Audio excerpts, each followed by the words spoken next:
Bonjour à tous, bienvenue pour cette nouvelle édition de Be My Guest. Nous sommes en live sur Periscope, Twitter, Facebook et YouTube. Bienvenue. De la passion, de l'humour et un suspense digne des meilleurs polars, autant d'ingrédients qui contribuent depuis 4 ans au succès de Vintage Mécanique et qui ont fait de son animateur vedette le présentateur automobile préféré des Français. Je suis heureuse d'accueillir François Alain. Bonjour François. Hello les amis, bonjour. Bonjour, merci d'être là avec nous. Avec Alors, plaisir. Quand on regarde ton émission, on apprend des choses sur toi. Oui, ça arrive. Parce que tu es quand même au centre de cette émission. Tu as insufflé un esprit à cette émission et notamment, voilà ce qu'on apprend sur toi. François les aime vieilles. Et alors ? Alors, tu les aimes vieilles d'abord. Oui. On peut le voir comme ça. Ouais. Non, c'est vrai que la nostalgie est liée effectivement aux voitures. Alors, il y a ce qu'on appelle le phénomène des young timers, c'est-à-dire des voitures qui sont plus tout à fait des voitures d'occasion, mais pas encore tout à fait des voitures de collection. Donc, ce qu'on appelle l'entre-deux, c'est des voitures qui ont en gros entre 20 et 30 ans. Donc ça, c'est un vrai phénomène parce qu'il y a un nombre de véhicules collectionnés dans cette catégorie-là qui est important. Mais c'est vrai que moi, j'en fais de temps en temps. Mais grosso modo, c'est plus les voitures d'au-delà de 30 ans que l'on fait dans l'émission. C'est vrai. Donc, toi, tu aimes quelle voiture en particulier? Tu as des marques fétiches? En fait, moi, je suis assez éclectique en goût. C'est vrai que la plupart des collectionneurs, en fait, débutent leur collection par les voitures de leur enfance. C'est un phénomène tout à fait classique et banal. Et donc, en général, les gens ont forcément la nostalgie, c'est la petite Madeleine de Proust de l'enfance. Donc, logiquement, la plupart des collectionneurs commencent par ça. Moi, je suis né à la fin des années 60, donc il est logique que je m'intéresse principalement aux voitures des années 60-70. Mais évidemment, ma passion pour l'auto a été plus forte que la simple limitation à l'époque qui correspond à mon enfance, voire à mon adolescence. Donc, en fait, en vieillissant, je m'intéresse à tout type de véhicule et avec un panorama plus large. Et donc, dans l'émission, je ne travaille pas pour moi, je travaille pour tout le monde. Donc, j'en ferai pour tout le monde. Voilà. Alors, confirmation. Il aime toutes les voitures. À chaque fois, il nous sort le même dossier. C'est la plus belle voiture, c'est la meilleure voiture, c'est celle que je préfère, c'est ceci, c'est cela. Je me dis, ça va être une vieille Peugeot ou une vieille Citroën. Soit il aime toutes les Voilà. Donc, tu aimes toutes les voitures, effectivement. Oui, c'est sûr. Et puis, ça me fait plaisir que ce soit Olivier qui le dise parce qu'Olivier et moi, on se connaît depuis, bien sûr, bien plus longtemps que l'émission. Olivier et moi, ça fait presque un quart de siècle qu'on se connaît. Et c'est quelqu'un que j'apprécie beaucoup. C'est quelqu'un qui est très apprécié dans le milieu. Et c'est quelqu'un de grand talent. Voilà, c'est quelqu'un que j'aime beaucoup, beaucoup. Et c'est dans la vie, c'est un ami. Enfin, voilà, il est venu avec moi pour cette émission et c'est quelqu'un que j'apprécie beaucoup. D'ailleurs, j'apprécie beaucoup l'ensemble des gens qui font cette émission parce que c'est important de travailler en équipe avec ceux qui sont devant la caméra et puis ceux qui sont derrière. Parce que ceux qui sont derrière, c'est les gens qu'on ne voit pas, mais qui sont absolument fondamentaux aussi pour le bon résultat global. Alors là, on voit l'équipe. Voilà. Ça, c'est une photo déjà ancienne, mais c'était une photo assez sympa qu'on avait faite justement devant un des garages d'Olivier. Et c'est quelqu'un, voilà, c'est quelque chose qui est une belle image d'une équipe. Donc, il y a à la fois les caméramans, les ingé-sons, le réalisateur. On les voit à l'œuvre. Voilà. Voilà. Non, mais c'est vrai que c'est important parce que je pense que ça se ressent aussi quand une émission est faite par une équipe qui fonctionne et qui s'entend bien, ça se sent aussi. C'est-à-dire que là, moi, j'ai eu, évidemment, dans ma carrière, entre guillemets, j'ai travaillé pour différentes chaînes. Et donc, les chaînes ne travaillent pas de la même manière. C'est-à-dire que pour certaines émissions qui sont produites en interne ou en externe d'ailleurs, mais bon, c'est forcément plus le cas en externe, on forme vraiment des équipes qui changent peu. Alors que parfois, pour des chaînes, quand c'est des productions internes, on prend, entre guillemets, alors c'est pas le cas partout, mais on prend parfois le caméraman qui est disponible ce jour-là. Et donc, on tombe pas forcément sur quelqu'un qui est motivé, je dirais, spécifiquement sur le sujet. Or là, quand on fait des émissions thématiques, Là, c'est une émission de fiction, il faut le rappeler, c'est tourné comme une fiction, c'est pas du reportage. On est dans des conditions très différentes du reportage. Là, bien sûr, le gros avantage, c'est qu'on forme des équipes et on n'en bouge pas, sauf cas de pépin. Mais je veux dire, c'est vrai que le noyau dur des techniciens qui travaillent sur l'émission, que ce soit les monteurs, les cadreurs, ingénieurs du son et gens de l'édito, c'est les mêmes, toujours. Et on ne change pas une équipe qui gagne. La preuve, c'est que tu as été, voilà, le succès de Vintage Mécanique et c'est confirmé d'année en année. Et tu as été élu à Rétromobile cette année, présentateur automobile préféré des Français. Et effectivement, c'est certainement cette émission, ce ton de l'émission qui en font une émission familiale et aussi le fait que ce soit pas très très technique. Il y a bien sûr de la mécanique, oui. On parle voiture ancienne, mais c'est abordable pour tout le monde, y compris pour moi. Bah, c'est vraiment ce qu'on essaye de faire. Moi, j'ai fait pendant des années du reportage, parce que moi, à la base, je suis journaliste, hein, je suis pas présentateur à la base. Donc, moi, j'ai fait de la presse écrite pendant 25 ans, etc. Je fais de la télé depuis une vingtaine d'années. Alors, on cumule pas, hein, j'ai pas commencé il y a 45 ans. Hein. Donc, j'ai fait les deux en parallèle pendant longtemps. Bien sûr. Mais ce que je veux dire par là, c'est que le reportage, c'est un exercice assez différent. Là, on est vraiment dans de la fiction. C'est comme un feuilleton, en fait, Vintage Mécanique. Ah, totalement. Donc, je parlais de suspense. C'est vrai qu'à chaque fois, quand tu présentes la voiture à tes restaurateurs de l'extrême, est-ce qu'ils vont réussir à tenir les délais? Est-ce que, voilà, la 330, la Ferrari 330 va-t-elle pouvoir être livrée à temps? Enfin bon, c'est vrai que le suspense est insoutenable. Bien sûr. Voilà, c'est insoutenable. Mais non, bien sûr, non, il faut créer de l'enjeu, il faut créer de l'ambiance. C'est ça qui plaît aux gens, parce que l'intérêt de ce genre d'émission, c'est que il faut vraiment, et ça c'est très important, il faut qu'on plaise à un public familial. Donc moi je le revendique parfaitement, hein, je le dis très clairement. Je suis très heureux, bien évidemment, que les fans de voitures anciennes, et je pense qu'on en a une très grosse partie, suivent l'émission. Mais évidemment, il faut être très honnête. Bah, c'est vrai que si on veut faire un programme qui perdure, aujourd'hui la règle elle est simple en télé. Hein. S'il n'y a pas d'audience, l'émission elle s'arrête. C'est aussi simple que ça. Donc le fait de faire une émission qui a un public large, c'est super important parce que c'est comme ça qu'une émission perdure. Donc il faut vulgariser les choses. Et à l'inverse, je pense que c'est aussi une bonne chose parce que finalement on s'attire un public plus large, plus familial, donc, et dans le lot, il y a une grosse partie de gens qui n'ont pas encore la fibre collectionneur, mais qui, peut-être, grâce à l'émission, se disent, bah, finalement, une voiture ancienne, c'est sympa, pour aller se faire une petite balade le week-end avec les copains, aller se faire un pique-nique, voilà. Donc, on attire vers notre univers à nous des gens qui, a priori, ne seraient pas forcément venus dans l'univers de la collection, parce que parfois, ça fait un peu peur. Ils se disent, oh là là, ça doit être compliqué, on va se faire arnaquer, on va pas trouver les bonnes choses. Voilà. Donc, il faut dédramatiser. Et le but de l'émission, c'est aussi clairement de dire, voilà, il faut être très lucide sur le fait que certains modèles sont des modèles, entre guillemets, faciles, où on trouve les pièces, on trouve des spécialistes. Certains modèles sont effectivement des modèles beaucoup plus pointus sur lesquels c'est très compliqué. Donc, le but de l'émission, il est aussi d'expliquer aux gens et de mettre en garde, de dire, voilà, certaines choses, vous pouvez vous les faire vous-même sans souci. Certaines choses, il faut forcément les confier à des restaurateurs dont c'est le métier.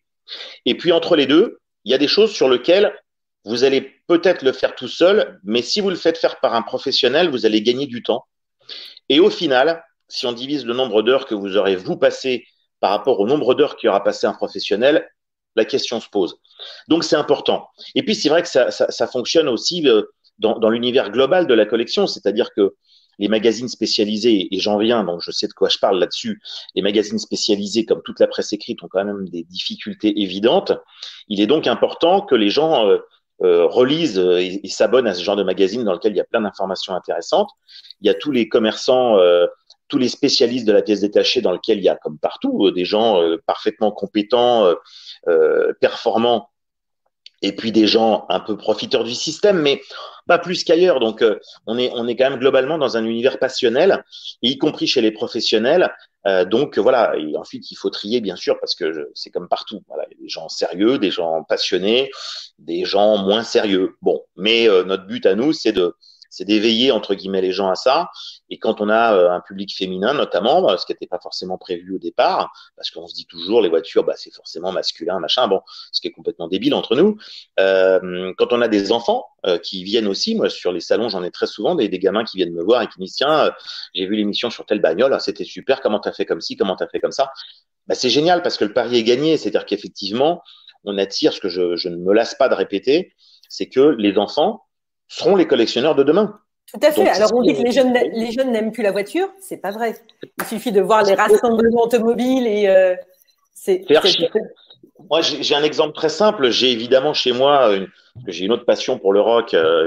J'ai donc une collection invraisemblable de vinyles. Et j'ai un de mes enfants qui vient d'avoir 18 ans, qui, il y a 2-3 ans, a découvert là-haut qu'il y avait une collection de vinyles. Et il s'est aperçu que, parce que lui, évidemment, comme tous les ados de son âge, il adore ça. Il a découvert le vinyle. Et quand il s'est aperçu que j'en avais des centaines, je suis devenu pour lui un dieu vivant. Voilà. Alors qu'avant, j'étais son enquiquineur de père. Tout à fait.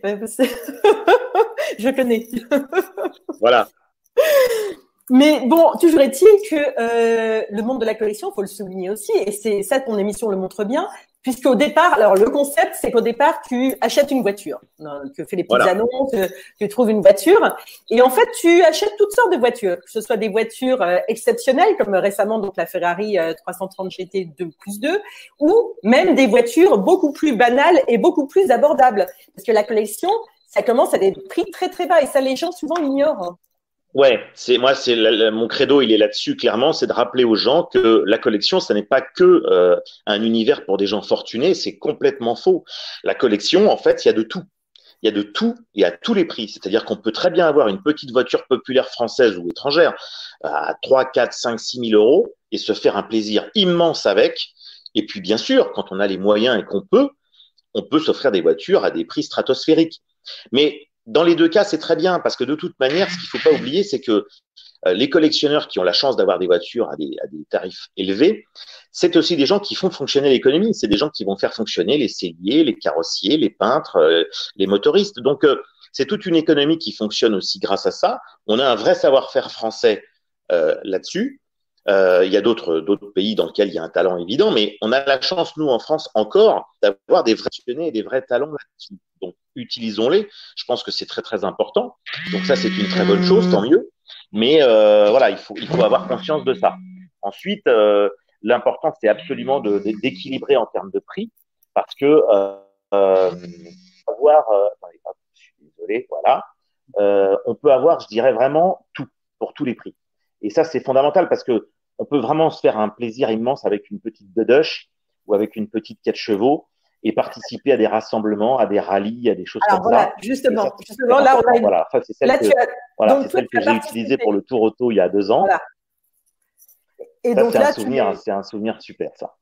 Et donc là, tu t'es fait plaisir effectivement sur la piste de glace à Serre-Chevalier. Et d'ailleurs, pour le Tour Auto, très souvent, tu as des voitures très abordables, comme celle-ci, l'attraction. Voilà, il faut. En fait, moi, j'aime bien. Alors, c'est vrai que j'aime bien les voitures populaires. Je n'aime pas que ça, mais c'est vrai que j'aime bien ça. Et je trouve que aller au Tour Auto avec des voitures populaires comme effectivement la traction avant ou la 2 chevaux, c'est des voitures qui ont marqué les esprits. Donc, c'est des voitures la GS, ça c'est pour cette année. Ouais, c'est des voitures qui ont marqué les esprits, qui ont une notoriété vraiment populaire, positive. Et je pense que c'est important aussi de montrer justement aux gens que des événements comme le Tour Auto, qui sont des événements, bon, effectivement, le prix d'engagement n'est pas cadeau, mais c'est normal, c'est toute une infrastructure pendant une semaine dans des conditions assez particulières, donc c'est logique que ce soit entre guillemets un petit peu cher. Quoique, il y a des gens qui préfèrent pas se faire une semaine de Tour Auto que 15 jours dans un club de vacances. Ensuite, chacun fait ce qu'il veut et ce qu'il peut. Mais moi, je pense que c'est important d'aller dans des manifestations comme ça avec des voitures populaires parce que d'abord, c'est un peu ma marque de fabrique. Moi, je revendique et j'assume totalement le fait d'être souvent assimilé à des looks très Frenchy, très voilà, la 2 chevaux. C'est une voiture que j'ai toujours adorée, comme je pense la plupart des Français. Je pense que c'est important de montrer qu'on peut se faire vraiment très plaisir avec des prix très très très raisonnables. Ça, c'est très important. La preuve, c'est qu'effectivement, je vais donc Une fois par an, il y a une coupe qui s'appelle la coupe 2 chevaux sur glace à Serre-Chevalier. J'y suis déjà allé 2 fois et j'y retournerai avec grand plaisir. Et c'est une manifestation bon enfant, sympa, décontractée, à un prix très, très abordable. Donc, il ne faut pas que les gens s'inquiètent. Dans tout ce qui est rallye et événements un petit peu comme ça, il y a aussi de tout à tous les prix. Donc, il ne faut pas du tout se rebuter là-dessus. C'est pas du tout un sport de riche. Ça, c'est une image fausse. Bien sûr qu'il y a des rallyes pour des voitures à des prix très élevés, mais il en faut pour tout le monde. C'est toujours la même histoire. Donc, moi, je suis très heureux à travers cette émission et toute l'équipe qui est derrière moi, qu'on montre qu'on peut se faire plaisir aussi bien, évidemment, avec une Ferrari 330 qui est une magnifique voiture des années 60. Pour moi, c'est vraiment le summum de la carrosserie automobile italienne de cette époque-là. On est pour moi, les très, très, très belles voitures. Alors, et puis, on va la regarder juste.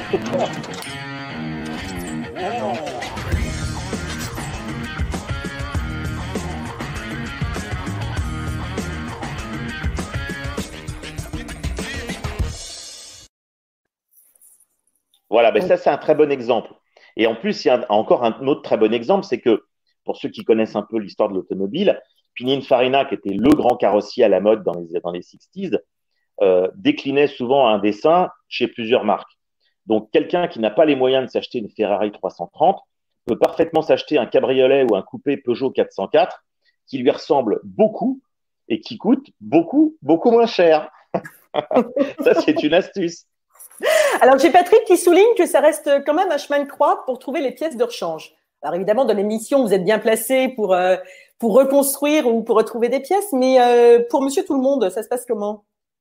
Alors, le but de l'émission, c'est aussi de dire aux gens voilà, qu'il y a certains modèles de voitures sur lesquels on trouve tout. On peut avoir justement une 2 chevaux, une coccinelle, une Fiat 500, une Mini, une MGB. Enfin, il y a beaucoup, d'ailleurs, il faut souligner qu'il y a beaucoup de voitures anglaises sur lesquelles on trouve pratiquement tout, à des prix plutôt raisonnables, ça c'est important. Alors qu'effectivement, quand on veut restaurer une Facel Vega, qui est une magnifique voiture française qui était assemblée de façon artisanale dans les années 60, là c'est très très compliqué. Donc il y a quelques spécialistes, mais effectivement, ce sera forcément pas le même budget que quelqu'un qui restaure une voiture de grande série sur lequel il y a eu un suivi. Et donc là, on est injuste. C'est-à-dire qu'effectivement, aujourd'hui, le paradoxe, c'est que quelqu'un qui veut restaurer une MGB, il n'aura pas de problème. Et quelqu'un qui veut restaurer, je ne sais pas, un cabriolet français de la même époque, je ne sais pas, prenons, j'en sais rien, une 204 ou une Floride, et ben lui, il va avoir beaucoup plus de problèmes parce que les pièces sont beaucoup plus compliquées à trouver. Et pourtant, ce sont toutes des voitures populaires. Alors, j'ai Laurent qui demande si le marché de la location de voitures anciennes pourrait se développer. Parce que là, on parle d'acheter. Est-ce qu'on peut louer aussi? C'est quelque chose qui se développe parce qu'il y a pas mal de boîtes en fait qui proposent de la location de voitures, soit pour des particuliers, soit évidemment aussi pour des films de cinéma. Donc, c'est quelque chose qui se développe. Alors, il n'y en a pas à tous les coins de rue, mais c'est quelque chose qui se développe. Il y a aussi le développement des garages associatifs, parfois de mise en commun de véhicules. Voilà, c'est un domaine dans lequel il reste encore plein de choses à développer, mais ça a pas mal bougé ces dernières années, il faut le souligner. Ouais. Et on me demande également si vous envisageriez un jour de rétrofiter une voiture ancienne pendant l'émission. Bah, évidemment. Pour être franc, ça fait très longtemps que j'y pense et ça fait très longtemps que je le propose. Et quel est le frein en fait? Pourquoi ça ne se fait pas? Ah, c'est un frein multiple, mais qui va on va relâcher la pédale. D'accord. Okay. Non, ça va sûrement se faire. Moi, ça fait très très longtemps que j'y pense parce que je suis au courant évidemment de ça depuis très longtemps. J'ai eu pas mal d'idées là-dessus. Alors c'est pareil, ça c'est typiquement un sujet polémique entre guillemets parce qu'il y a les purs et durs qui sont absolument contre cette hypothèse. Et puis il y a un certain nombre de gens qui se disent finalement c'est pas forcément idiot. Alors c'est comme d'habitude. Le jour où on fera une émission là-dessus. Il y aura des gens qui vont nous dire mais c'est formidable que vous nous ayez expliqué comment, pourquoi, les avantages et les inconvénients. Et puis j'aurai forcément des mails d'insultes de gens qui vont me dire tu es un traître, tu nous as trahis. Bon, voilà. Mais je veux dire moi mon principe à moi c'est d'exposer les faits, de dire voilà, je vous explique ce qui se passe. Ensuite chacun est libre d'aimer ou de ne pas aimer. Mais voilà, le fait est qu'aujourd'hui c'est quelque chose qui est qui va se développer. Alors, faut pas être non plus, il faut être honnête, ça va se développer de façon modérée. C'est exactement comme dans la voiture moderne, la part de l'électrique progresse, mais on n'aura jamais l'intégralité d'un parc automobile en électrique, jamais, pour plusieurs raisons cumulées. Et donc dans la voiture ancienne, je pense que ça peut être une idée pas idiote pour certains véhicules, mais pas pour tous. D'abord parce que la plupart des gens qui ont des véhicules à connotation sportive, quand on possède, enfin ça c'est mon point de vue, mais quand on possède, je sais pas, une Porsche 911 ou une Jaguar Type E, c'est des voitures sur lesquelles le moteur est tellement fabuleux, je dirais même que la voiture a été construite quasiment autour du moteur, que remplacer ce fabuleux moteur par un moteur électrique, c'est un contresens total. Ah bah oui, bien sûr. Alors qu'à l'inverse, effectivement, je veux dire, sur certaines, moi je peux en parler parce que j'ai toujours adoré les petites Fiat 500. Le moteur de la Fiat 500, bon, c'est pas un moteur, voilà, c'est un moteur qui fait son job, mais c'est pas un moteur qui a un intérêt particulier. Donc, remplacer un moteur de Fiat 500 par un moteur électrique, pourquoi pas? Remplacer un moteur de Jaguar Type E par un électrique, moi, par contre, ça me semble complètement dingue. Mais voilà, c'est mon point de vue personnel. Et donc, si on fait une émission là-dessus, évidemment, j'expliquerai les tenants, les aboutissants, et puis voilà, il faut exposer noir sur blanc, carte sur table, voilà, le phénomène, sachant que déjà certains constructeurs, entre guillemets, parce qu'ils vont avoir la caractéristique de constructeur, vont proposer des véhicules sur lesquels on peut revenir en arrière. Donc ça, c'est important. Tout à fait, comme Jaguar et Aston Martin d'ailleurs. Voilà, donc on pourra effectivement revenir en arrière si besoin. Mais bon, voilà, moi je suis pas très très inquiet. Ensuite, je pense que c'est pas non plus. Ce qui est drôle, c'est que on oublie que la voiture électrique, c'est un concept très très ancien. On y a pensé dès le 19e siècle. Et donc, à la jointure entre le 19e et le 20e, il y a des tas de gens, dont le docteur Porsche, bien avant qu'il crée sa propre marque, qui avait lui-même proposé plusieurs prototypes de voitures électriques ou hybrides électriques. Donc, on ne fait que redécouvrir 100 ans après des choses qui ont déjà bien sûr été pensées. Alors, j'ai Patrick qui dit oui, quel gâchis, un moteur électrique sur une Type E. Mais bien sûr, enfin, chacun fait ce qu'il veut. Le prince d'Angleterre, Harry, s'est marié au volant d'une Type E électrique. Moi, je trouve ça sacrilège, mais ça n'engage que moi. Mais par contre, effectivement, mettre un moteur électrique dans, je sais pas, une 2 chevaux, une Mini, pourquoi pas? Au contraire, moi je trouve que là, c'est pas forcément idiot. J'ai conduit une 2 chevaux électrique, et en fait c'est vachement bien aussi. Et étant moi-même propriétaire de 2 chevaux, je peux me permettre d'en parler. C'est vrai que ça se discute vraiment. Ça se discute vraiment. Ça lui donne, j'imagine, une puissance qu'elle n'a pas à l'origine, en fait. Exactement, c'est-à-dire qu'on n'est pas obligé de changer de rapport toutes les 5 minutes. Quand on est dans une côte, on passe là où avec une Dedoche, on galère un peu entre la première, la deuxième et la troisième. Non, franchement, c'est pas idiot. C'est pas idiot. Là où j'émets des réserves, mais ça, c'est pas lié aux voitures anciennes, c'est qu'effectivement, on sait tous très bien que l'électrique, c'est bien mignon sur le papier, mais effectivement, si on était très, très équipé en électrique globalement, que ce soit des anciennes ou des modernes, il y a un problème sur la fabrication des voitures, le recyclage des voitures, les batteries, la production d'électricité. Si on calcule tout ça, c'est beaucoup moins miraculeux que sur le papier. Il ne faut pas l'oublier. Voilà. Tout à fait. Surtout que on montre du doigt les voitures anciennes, on les accuse de polluer, mais en fait, c'est pas les voitures anciennes qui polluent. Soyons clairs. Non, moi mon credo, je le dis tout le temps, c'est que il faut pas mélanger deux choses différentes. Il y a des gens qui utilisent des voitures entre guillemets anciennes pour aller bosser tous les jours, mais c'est pas des voitures de collection ou dans l'esprit de la collection. C'est souvent des gens qui n'ont pas forcément les moyens de renouveler leur voiture et qui roulent avec des vieux diesels qui effectivement sont pas l'idéal pour nos poumons, c'est clair. Et les gens qui collectionnent des voitures, eux, c'est différent. C'est pratiquement plus des voitures pour aller au boulot. C'est des voitures c'est une passion, c'est un loisir. C'est un loisir, tout à fait, oui. Et oui, la plupart de ces gens-là utilisent leur voiture le week-end pour aller se balader, se faire des petits, je sais pas, des sorties de club, des pique-niques entre potes. On est dans deux utilisations différentes. Et souvent, on a tendance à tout mettre dans le même panier, ce qui est complètement idiot. Le kilométrage moyen fait par les collectionneurs en France, il est très bas. Et il y a une autre explication d'ailleurs très simple qui prouve ce que je dis, c'est que les assureurs font des tarifs en général extrêmement bas pour les collectionneurs parce qu'ils savent très bien que ce sont des gens globalement beaucoup plus prudents que la moyenne et avec un kilométrage beaucoup plus faible que la moyenne, tout simplement. Exactement. Alors là, tu as plein de propositions. Tu as Laurent qui propose sa Mini Cooper 1000 de 1969 pour l'émission. Tu as Adem qui propose une BMW série 5, une BMW série 5, oui, E34. Si tu veux la restaurer, voilà. Donc, il y a quelques chantiers intéressants. Donc, bonjour à tous ceux qui nous rejoignent. Bonjour Dominique. Alors, moi, je vais être très franc. Je suis très heureux parce qu'on a des propositions, on en a tous les jours.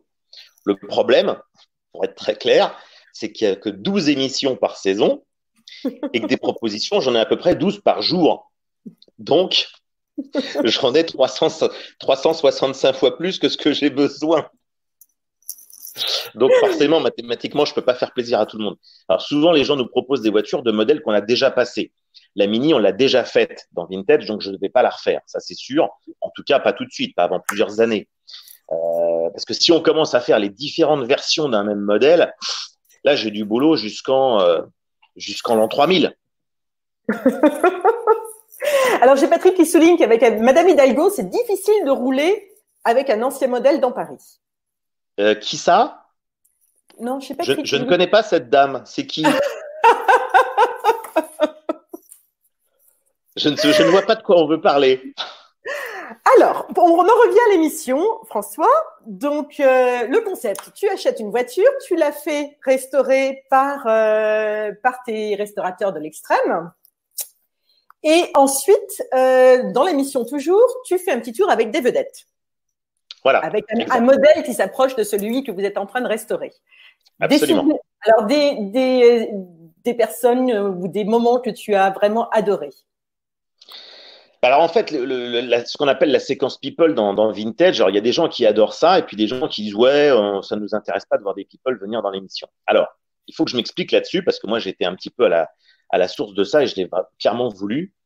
Je pense que, alors bien sûr, comme tout le monde, on a parfois des people plus ou moins intéressants, évidemment, comme dans les autres émissions de télé. Je pense que ça a deux intérêts. D'abord, c'est que les gens vont découvrir que certaines personnalités qui peuvent être des chanteurs, des acteurs, des grands chefs, des sportifs, sont passionnés par les voitures anciennes. Et de fait, justement, de montrer et de souligner que des personnalités s'intéressent aux voitures anciennes, c'est aussi bien pour nous. Ça défend aussi le côté, voilà, il y a des gens dans cet univers-là qui sont connus et qui revendiquent le fait qu'ils aiment aussi les voitures anciennes. Et quelque part, ça nous sert grâce à ça. Et ça, c'est important. Alors ensuite, évidemment, il y a des gens plus ou moins pointus, plus ou moins passionnés. Alors, ce que j'essaye aussi de faire, parce que c'est important, c'est de faire parfois ce que j'appelle les people techniques ou historiques, c'est-à-dire des gens qui ne sont pas forcément connus du grand public, mais qui ont vraiment un plus dans l'émission. Je me souviens, c'est très simple, la toute première émission qu'on a faite, qui a été diffusée en deuxième, mais en fait, c'était la toute première qu'on a tournée, qui était quasiment le pilote de la série. C'était la 205 GTI. 205 GTI, qui est une voiture assez emblématique, qui plaît à plein de générations. Donc, c'est une voiture très transversale. C'est encore ce qu'on appelle un youngtimer, justement. Et donc, j'avais fait venir, en fait, deux people pour cette émission, deux people très différents. J'avais fait venir Christophe Lambert, parce que lui était l'auteur de la première cascade, entre guillemets, au cinéma avec une 205 GTI dans Subway. Et il nous a raconté des souvenirs de tournage qui étaient vraiment super intéressants. Parce que là aussi, ça permet de raconter un peu les coulisses et parfois d'apprendre des choses qu'ils n'ont pas déjà expliquées dans des magazines ou dans des émissions. Et j'avais fait venir un second people, qui n'est pas du tout people, mais il faisait ce rôle-là, quelqu'un qui aujourd'hui malheureusement n'est plus de ce monde et que les passionnés d'automobile adoraient, qui s'appelait Gérard Welter. Et Gérard était le papa de la voiture. C'est lui qui a conçu avec son équipe cette voiture, qui a été le miracle économique qui a sauvé la marque Peugeot de la faillite au début des années 80. Il ne faut pas l'oublier parce que cette voiture a été un succès phénoménal et c'est ça qui a sauvé la boîte. Et Gérard était un passionné, mais vraiment un ultra passionné de voitures, évidemment, le patron du design du groupe de Peugeot. Et il passait même ses week-ends à faire de la compétition. Donc, c'est pour te dire qu'il était 7 jours sur 7, H24 là-dessus. Et Gérard est quelqu'un qui n'aimait pas trop les médias, qui ne se montrait que très rarement et qui m'a fait ce privilège, et je peux vraiment dire ce mot-là, c'est quelqu'un pour lequel j'avais j'ai toujours une vraie passion, même s'il est plus là. Et donc, ça m'a fait extrêmement plaisir de pouvoir montrer aux téléspectateurs l'envers du décor en montrant cette personne qui a été le chef d'orchestre de l'épopée 205. Et j'ai eu beaucoup de retours de gens qui disaient, mais c'est formidable, maintenant on met un visage sur Monsieur Welter, on sait qui est Monsieur Welter.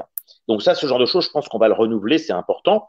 J'ai aussi un excellent souvenir, par exemple, le jour où on était avec, quand on a fait la 2 chevaux, avec Rémi Julienne, parce que pareil, Rémi Julienne, c'est exactement ça. C'est quelqu'un qui n'est pas forcément très connu du grand public, même si tous les passionnés savent qui c'est.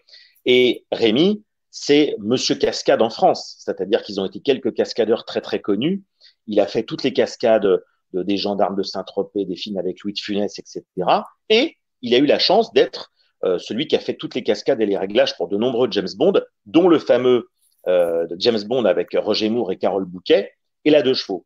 Et donc, retrouver une des vraies 2 chevaux du tournage que je remets en scène dans Paris, pratiquement d'ailleurs à l'endroit même où Roger Moore a fait la présentation de la série limitée pour Citroën, avec celui qui a été le concepteur, le réalisateur de toutes ces cascades, eh ben, on joint à la fois le côté people, entre guillemets, et le côté technico-historique qui est passionnant parce qu'il nous a lui aussi raconté des anecdotes de tournage qui étaient croustillantes.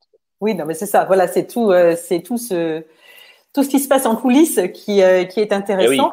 Et tu as eu aussi Michel Drucker, bien sûr. Oui, bien sûr. Alors là, c'est pareil.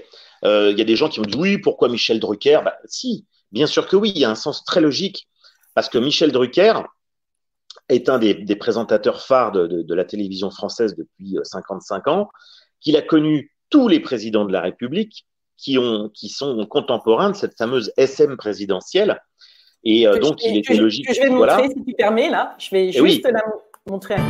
La première chose qu'il faut dire, c'est qu'on a du mal à imaginer, il y a 50 ans, qu'on puisse mettre à l'intérieur un 6 cylindres Maserati dans une voiture qui roulait à 15 à l'heure. Et oui, car pour l'époque, ce V6 qui peut monter jusqu'à 220 km/h était une révolution. Les mordus d'automobile en rêvaient. Mais la voiture, elle, n'a été utilisée que pour les cortèges officiels et elle n'a pas énormément roulé.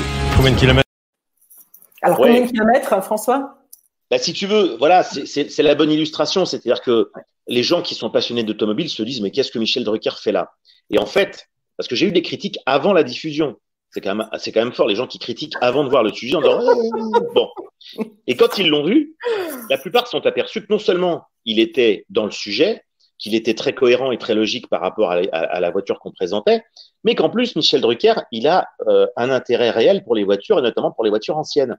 Tout à fait. Donc voilà, c'est l'exemple type. On découvre que quelqu'un auquel on ne songeait pas forcément n'est pas là par hasard. Très sincèrement, Michel Drucker n'a pas besoin de se faire de la pub en venant dans Vintage Mécanique. On va se parler franchement. Je veux dire, moi, je suis aux commandes d'une petite émission par rapport à la carrière de Michel Drucker.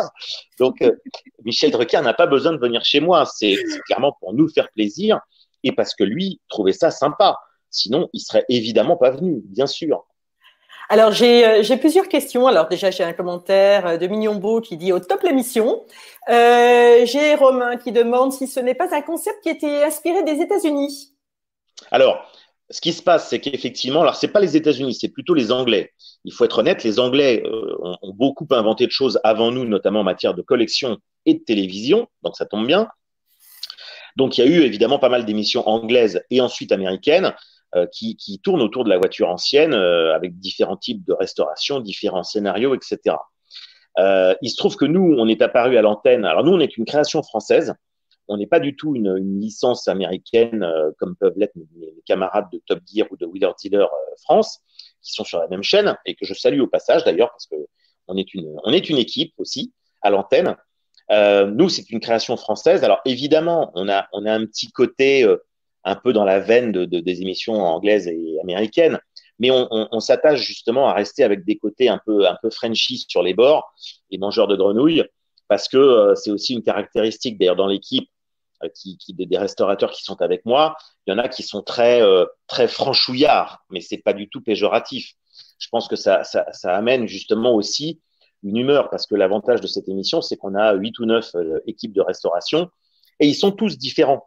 Ils ont tous leurs passions, qui sont pas les mêmes. Alors certains évidemment se recoupent un petit peu, mais ils ont chacun leur style, chacun leur passion, et ça fait justement une équipe complète avec des goûts variés, des tendances variées, des humeurs variées, et c'est ça qui est bien. Alors, j'ai Stéphane qui demande si tu n'as pas peur que le concept des émissions de restauration finisse par s'user. Oui, bien sûr, ça s'usera forcément un jour.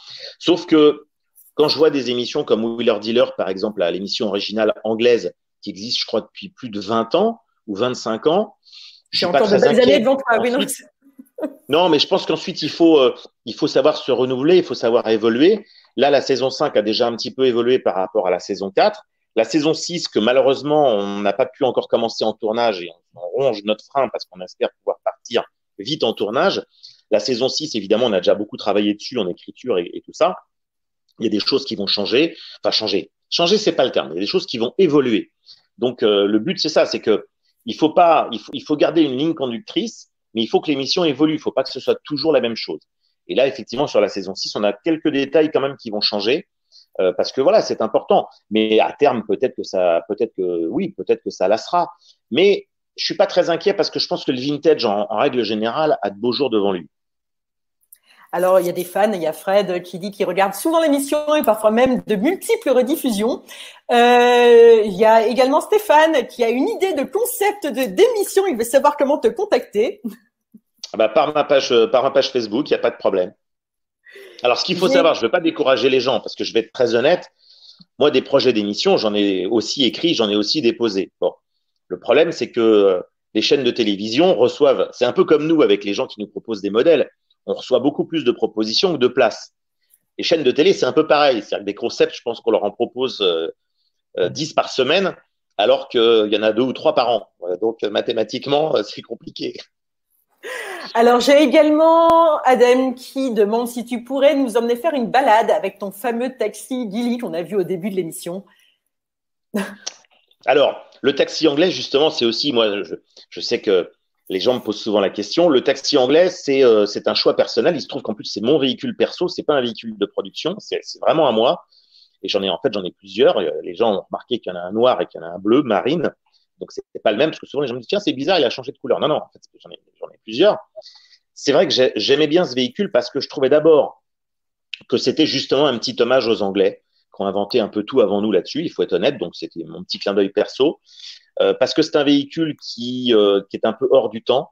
C'est un véhicule qui a été produit pendant quasiment 40 ans. Le FX4, c'est le nom du modèle. Le FX4, il a été produit de 1958 à 1997. Donc, il a une carrière extrêmement longue. Et parce que c'est un des rares véhicules sur lequel on peut aujourd'hui avoir plusieurs personnes à l'intérieur. Et puis, il y avait un côté baroque, rétro, qui correspondait extrêmement bien à ce que je voulais faire. Et en plus, il y a des pièces à l'intérieur. Donc, on peut difficilement faire mieux. Voilà. Alors, j'ai encore une question d'Adam qui demande si Dominique Chapat tire sa révérence, est-ce que tu prendrais sa succession? Alors, la réponse, elle est très simple. C'est pas du tout d'actualité parce que Dominique est quelqu'un qui est encore là, à mon avis, pour plusieurs années et j'en suis très heureux pour lui. Moi, c'est quelqu'un que j'apprécie beaucoup. D'abord, c'est lui qui m'a mis le pied à l'étrier. Donc, rien que pour ça, il n'est pas question d'intriguer dans cet esprit-là. J'ai commencé avec Dominique en 98.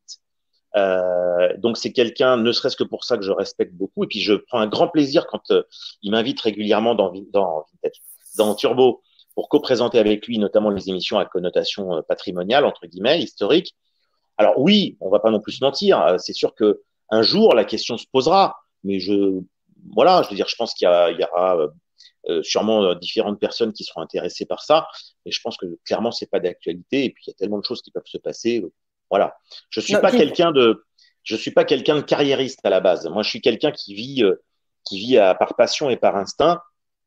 Voilà. C'est sûr que si un jour on vient me dire, bah voilà, est-ce que tu veux présenter Turbo? Oui, bien sûr que je vais réfléchir. Mais c'est pas du tout un plan de carrière pour moi. Ce que je fais aujourd'hui, j'en suis extrêmement heureux. J'ai la chance de travailler pour Turbo régulièrement. J'ai la chance d'avoir cette émission avec toute mon équipe Vintage Mécanique où on s'éclate. C'est beaucoup de boulot, mais on s'éclate. Ce qui fait aussi que comme c'est beaucoup d'heures, je peux pas non plus me couper en 5. Et puis on a même une troisième émission là, tout le monde le sait depuis quelques jours.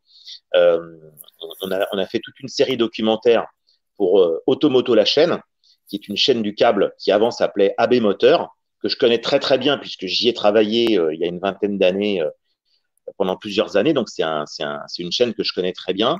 Et donc, je retourne faire cette série documentaire pour Automoto la chaîne. Ce sera à l'antenne à partir du 17 juin prochain. On a tourné 6 épisodes d'une nouvelle série qui s'appelle No Limit et où on s'est aussi beaucoup amusé. Et j'espère que ça transpirera à l'antenne. Et voilà, donc moi, j'ai vraiment un agenda chargé. Donc, je suis pas là à calculer est-ce que je vais prendre la place de machin, la place de truc, la place de bidule. C'est pas dans ma mentalité de toute manière. Et voilà. Ensuite, Bon, les choses j'ai pas du tout. Je n'y pense pas le matin en me rasant. Voilà. Et tu as beaucoup de projets à côté. Donc, comme tu viens de l'annoncer, effectivement, cette émission sur les véhicules de guerre sur Automoto la chaîne. Également des reportages comme ce road trip au Qatar.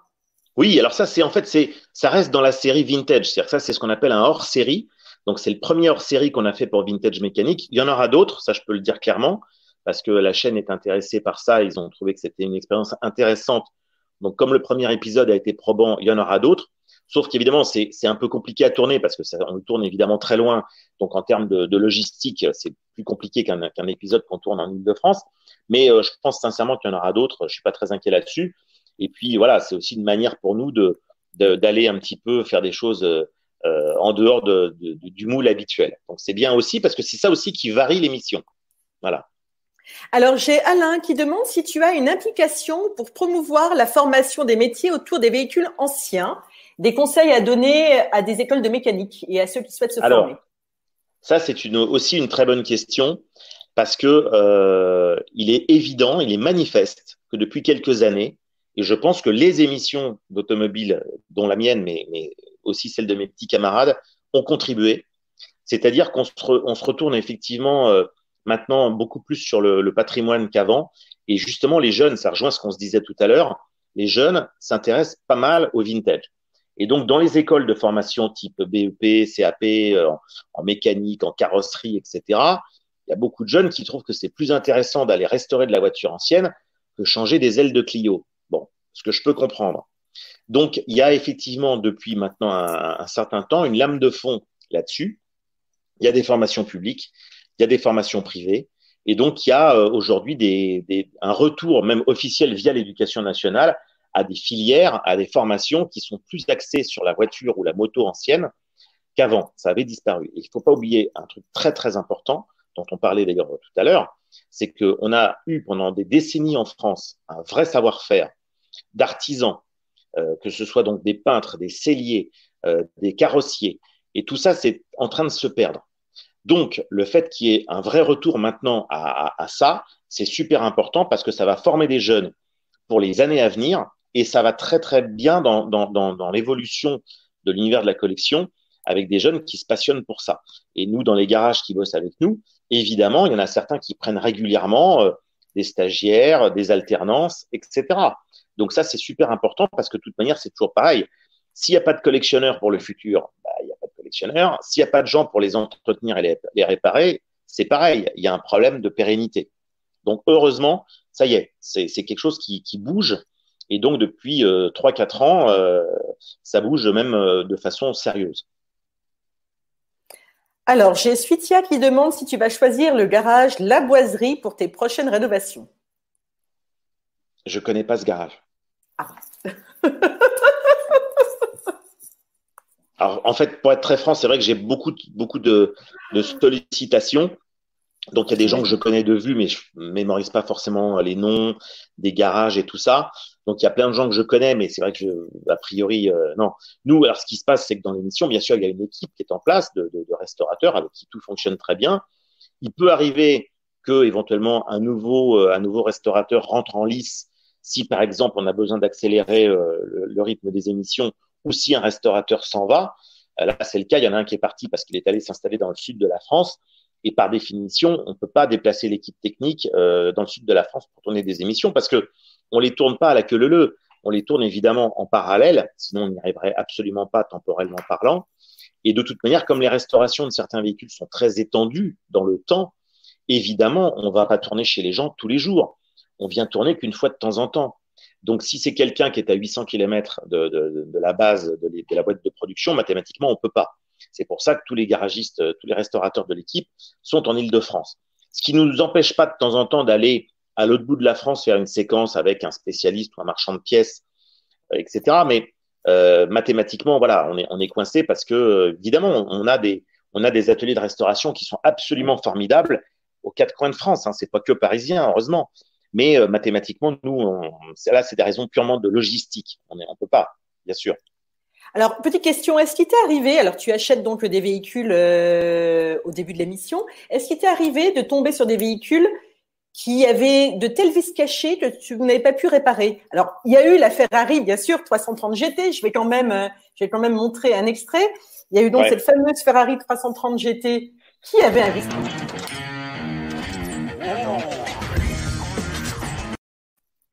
Non, c'était pas celle-là. Ouais. Mais effectivement, les bas de caisse ont manifestement des traces d'humidité. Donc je pense qu'il y a un travail réel à faire. Travail d'humidité. Oh, celle-là, tu nous l'avais pas faite. Non, mais bon. Ça oui, ça c'est François. Avec la Ferrari, c'est les bas de caisse qui présentent des traces d'humidité. Voilà. Ça aurait été une Fiat, ils auraient été pourris.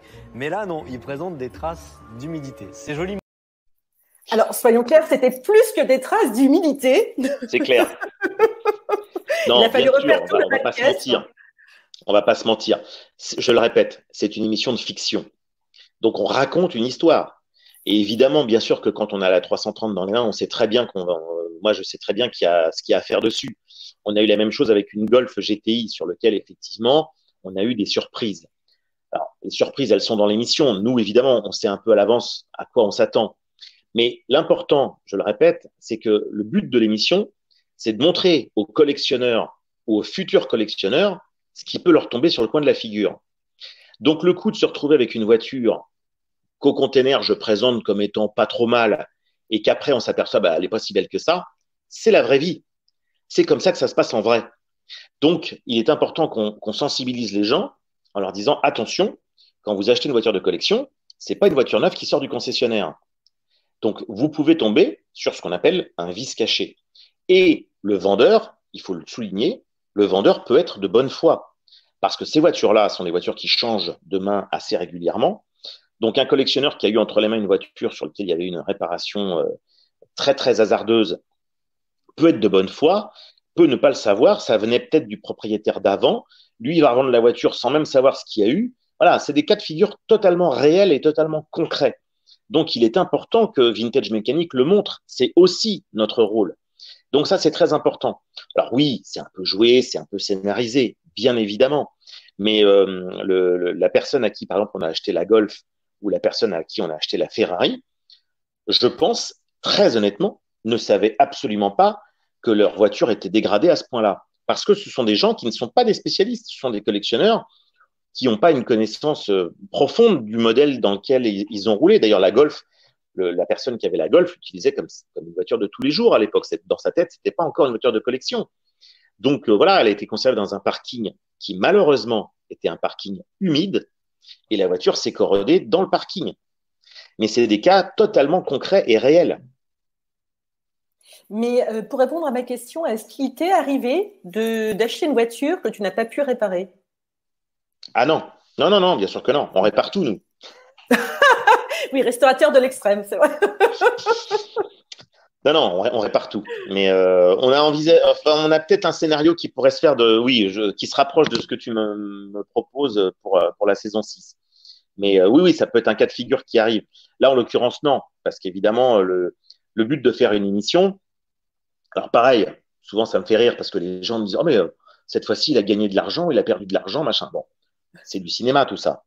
Évidemment, ce que les gens oublient, c'est que le coût de fabrication d'une émission, évidemment, c'est une émission d'1 heure qui implique évidemment beaucoup de monde. Donc, le prix de fabrication de l'émission, il est très, très important. Ça n'a rien à voir avec le fait que je gagne 500 balles ou que je perde 500 balles. Je dirais quasiment que c'est un détail, ça. Et c'est là aussi où on a une différence avec les émissions américaines ou anglaises, où le but est de gagner de l'argent. Alors, c'est vrai que c'est un peu trompeur, parce que quand l'émission commence, les gens peuvent se dire ils font comme les Anglais ou les Américains. Le but, c'est de gagner de l'argent. Et dans certains épisodes, j'en perds. Donc, certains disent François, il est mauvais, il est nul. Bon, bien sûr. Mais le but, c'est aussi à nouveau de montrer la réalité. Quand on va dans une vente aux enchères et que parfois on va gagner 5000 balles ou que parfois on va en perdre 5000, c'est pour montrer la réalité des choses. C'est-à-dire que la vente aux enchères, c'est un lieu où parfois on fait une très bonne affaire et parfois on en fait une très mauvaise. Et quand on vend à un particulier ou qu'on achète à un particulier, ce cas de figure arrive aussi. Et la restauration est un domaine assez aléatoire dans lequel on peut avoir une surprise qui va alourdir le budget et donc ça s'arrête. Enfin, il n'y a pas de notion de gain. Donc c'est important de rappeler aux gens ça. Parce que oui, bien sûr que le but de Vintage, c'est pas de gagner de l'argent, bien évidemment, c'est de montrer la vraie réalité. Alors, j'ai Aquette qui me dit « Bravo, c'est une super émission » et elle voudrait savoir si une 306 Cabriolet est un véhicule de collection. Alors, la 306 Cabriolet, elle a comme intérêt historique d'être la dernière décapotable Peugeot classique avec une capote classique en toile. Bon. Donc, ne serait-ce que pour ça, je pense que ça va rester une voiture collectible, collector. Bon. Ce qu'il y a, c'est que c'est une voiture qui est encore un petit peu jeune, elle est encore dans ce qu'on appelle les Youngtimers.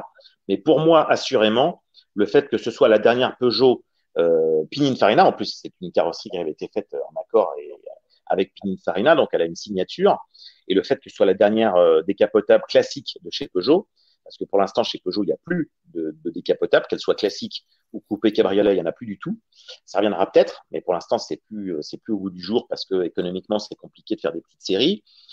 Donc oui, bien sûr, pour moi, la 406 coupé et la 306 cabriolet sont à l'évidence des voitures de collection en devenir, évidemment.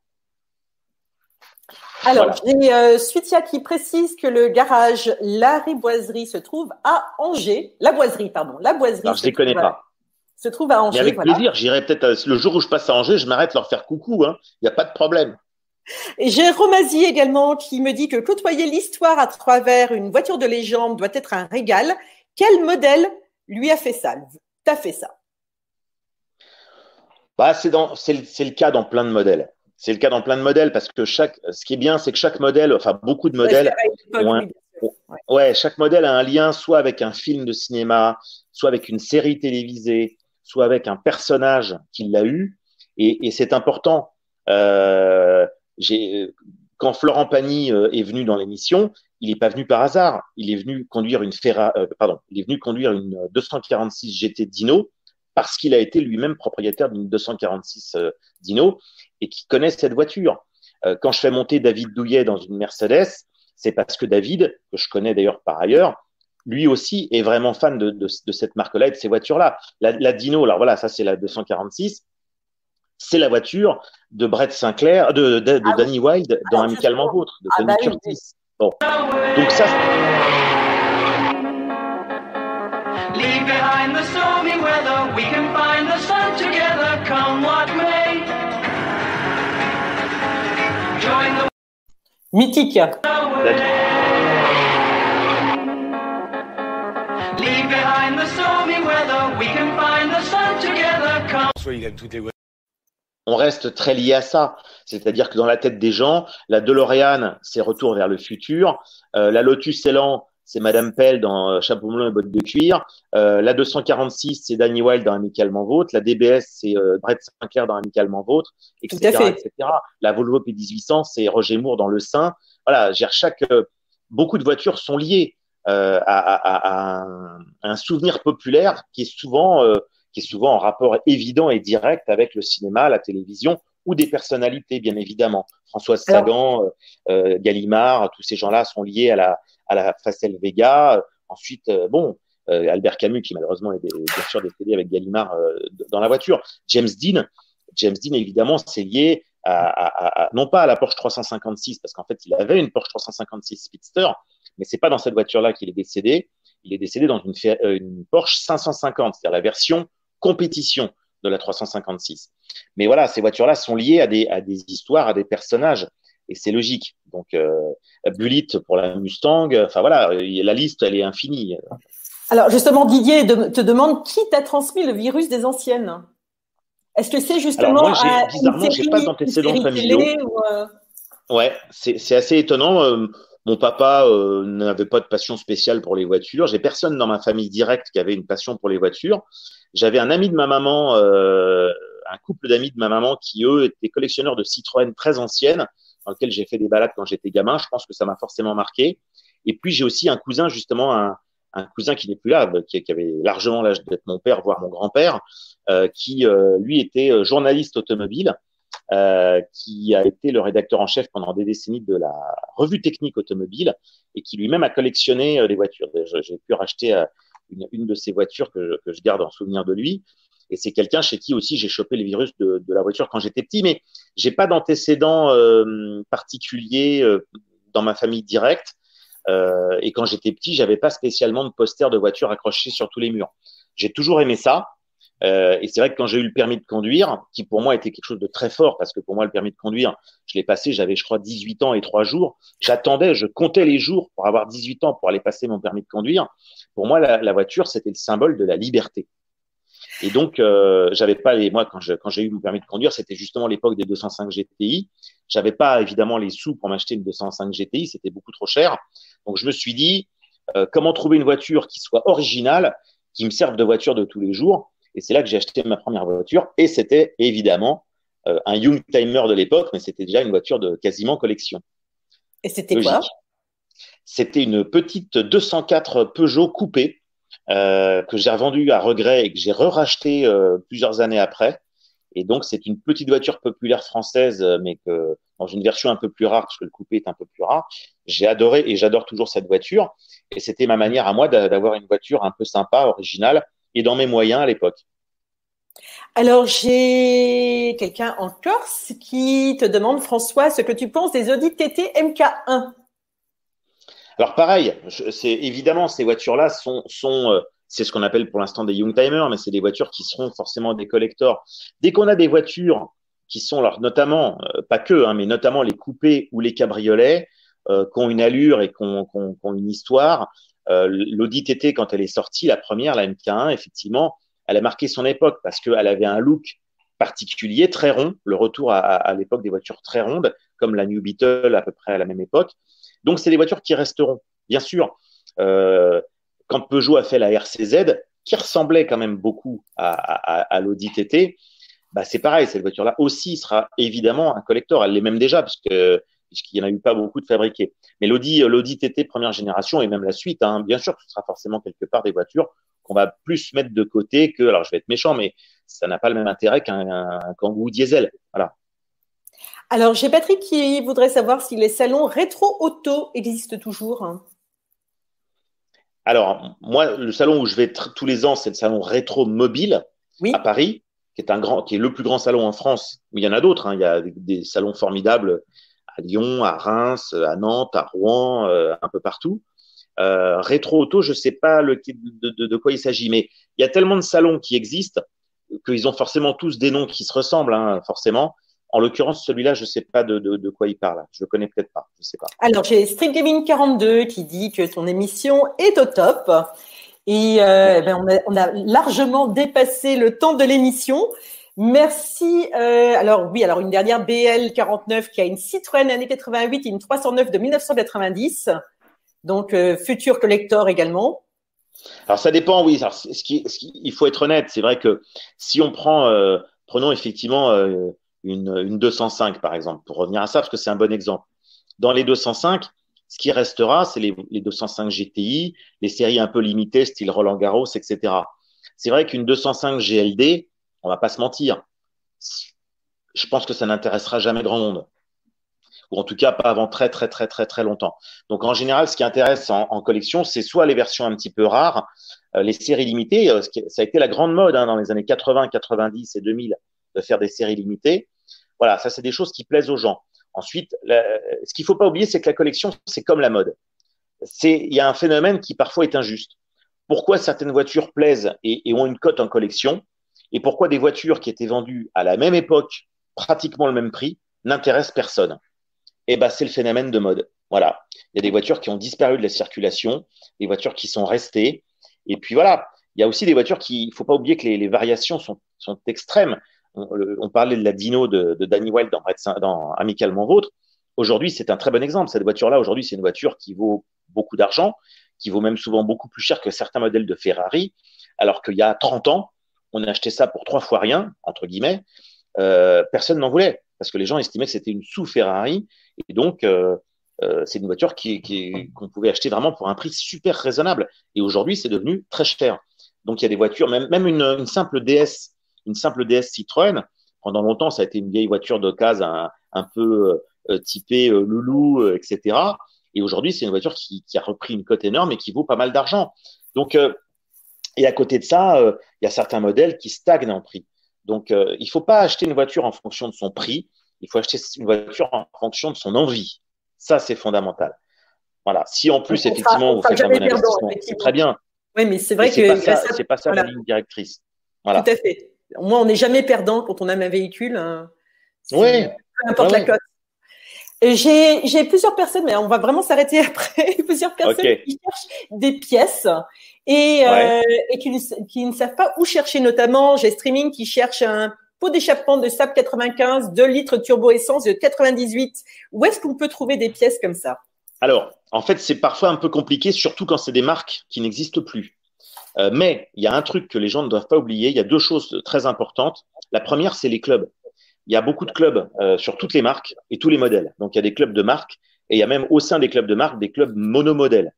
Donc, souvent dans ces clubs-là, n'oubliez jamais que, évidemment, vous avez à faire face à des gens qui connaissent bien le modèle, qui sont amoureux du modèle et qui donc eux aussi ont eu les mêmes problèmes et ont cherché les mêmes sources de pièces. Donc, souvent, je dis aux gens, par exemple, quand vous êtes vraiment mordu d'un modèle et que vous voulez en acheter une ou vous l'avez déjà, adhérez au club.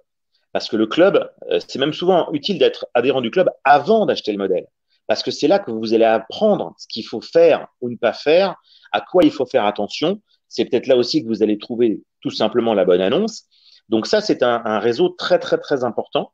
Ensuite, il y a des marchands de pièces spécialisés. Justement, il y a aussi des marchands de pièces qui sont spécialisés par marque ou par modèle. Donc ça, c'est important de le savoir. Et puis, Internet. Internet, aujourd'hui, c'est un lieu magique pour le meilleur et pour le pire, mais on trouve des annonces sur des tas de sites que tout le monde connaît. Là, il faut mettre des alertes et puis il faut y aller régulièrement. Et c'est souvent là qu'on trouve des pièces inattendues. Donc, il ne faut pas hésiter à passer du temps là-dessus. Et puis, voilà, je pense que le cumul entre les marques, quand elles existent, ou les services patrimoine de marque, quand elles existent, les clubs, ça, c'est très important. Ça peut vraiment rendre de très, très grands services. Les clubs, c'est comme tout. Il y a des clubs très efficaces et des clubs où il ne se passe pas grand-chose. Mais en tout cas, il faut aller voir déjà ce qui s'y passe. Et puis, ça peut être vraiment une très, très bonne source de conseils. C'est vraiment important parce que c'est forcément des passionnés qui sont dedans, obligatoirement. Donc, tout ça cumulé fait qu'à mon avis, on peut se dépatouiller assez facilement. Alors, j'ai Clément qui voudrait un conseil pour acheter une première voiture de collection, pas trop cher. Il a un permis tout récent. Alors, dans ce cas-là, il faut commencer par une voiture modeste, entre guillemets, c'est-à-dire, et dans laquelle on peut vraiment s'amuser beaucoup. Il faut prendre une voiture, surtout, dont on sait que toutes les pièces détachées sont disponibles. Donc, on retombe sur des voitures populaires, je dirais, connues, mais qui sont super. La Fiat 500, c'est super. La 2 chevaux, c'est super. L'Austin Mini, c'est super. La Coccinelle, c'est super. Toutes ces voitures-là sont des voitures sur lesquelles les prix restent raisonnables et pour le véhicule et pour les pièces détachées. Et surtout, c'est des voitures qui sont relativement simples de conception. Donc, on peut faire beaucoup de choses soi-même, très important. Et les pièces sont en général à des prix vraiment raisonnables. Il ne faut pas commencer une collection en tapant dans un véhicule rare où les pièces sont introuvables. C'est une mauvaise idée. Ça, c'est ce qu'on peut s'offrir après. Mais en première voiture, il faut commencer par un truc dont on sait qu'a priori, on trouvera les pièces. Il y a des tutos, il y a tout ce qu'il faut sur Internet pour savoir comment changer un amortisseur, un disque de frein, etc. Donc, il y a des tas de choses qu'on peut faire soi-même. Il ne faut pas hésiter non plus à aller voir des professionnels parce que par définition, ils sont là pour ça. Il ne faut pas non plus oublier que dans certains travaux, à vouloir le faire soi-même, on va passer beaucoup de temps et parfois se tromper, donc recommencer. Là où un professionnel va prendre une certaine somme, certes, mais il va le faire vite et bien. Et donc, au final, ça se discute. Et une dernière question, je sais que ça fait 3 fois que je le dis. Que penses-tu de la Mercedes CLS première génération de 2005 ? Alors, pour être très franc, ça pour moi, c'est de la voiture moderne. Dans ma tête, à moi, c'est une voiture d'aujourd'hui. Ça, c'est pas une voiture rétro encore. Ça le deviendra. Mais pour moi, c'est des voitures qu'on voit dans la rue qui servent de voitures de tous les jours. C'est des voitures actuelles. Donc, bien sûr, ça rejoint ce qu'on disait tout à l'heure. Ça fait partie des voitures qui ont un peu qui ont un cachet, qui ont un look et qui seront un jour des voitures de collection. Mais c'est pas la semaine prochaine. Alors non, on va pas rester jusqu'à demain. Street Gaming me dit, à force de poser la dernière question, on est encore là demain. Non, on va s'arrêter là. Merci beaucoup François, merci Avec plaisir. Pour ton temps, merci pour ta bonne humeur. Bravo encore pour ton émission. Merci à tous d'avoir suivi sur Facebook, Periscope, Twitter et YouTube. Si vous avez aimé l'émission, abonnez-vous. On aura plein de choses très intéressantes la semaine prochaine. Citroën, DS et encore plein de choses à venir. Merci à tous. Très beau week-end. Merci François. À bientôt. Au revoir. À bientôt. Bonne journée à tous. Au revoir.